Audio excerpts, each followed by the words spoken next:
Unlocking phrasal verbs. Get to know separable and inseparable verbs.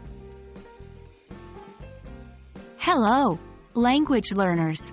Today, we are diving into the world of English phrasal verbs. We're going to look at an essential topic that will help you understand and use phrasal verbs more effectively. Our main focus will be on separable and inseparable phrasal verbs. So, sit tight and let's get started.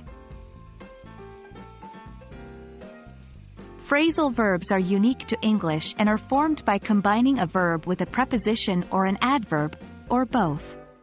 They usually take on a different meaning than the original verb, which can make them tricky to learn but also fascinating to explore.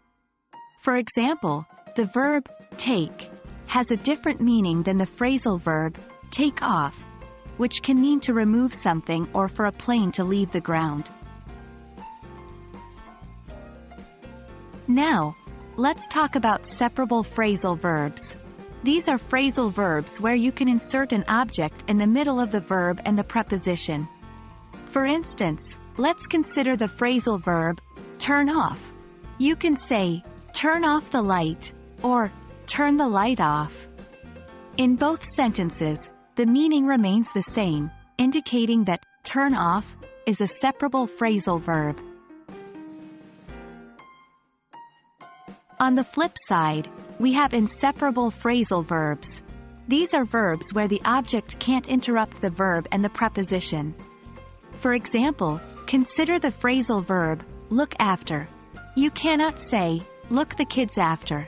Instead, you would say, look after the kids. So, look after is an inseparable phrasal verb. Although there are no strict rules to identify whether a phrasal verb is separable or inseparable, you can generally remember that phrasal verbs with a literal meaning are often separable, while those with an idiomatic or figurative meaning are often inseparable. However, as with many things in English, practice makes perfect.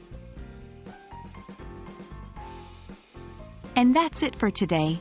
We've learned about separable and inseparable phrasal verbs, which should help you better understand and use English phrasal verbs. Remember, English is a complex and fun language, and learning about phrasal verbs is a great way to enrich your language skills. Keep practicing and don't be afraid to make mistakes. They are part of the learning process. Until next time, happy learning!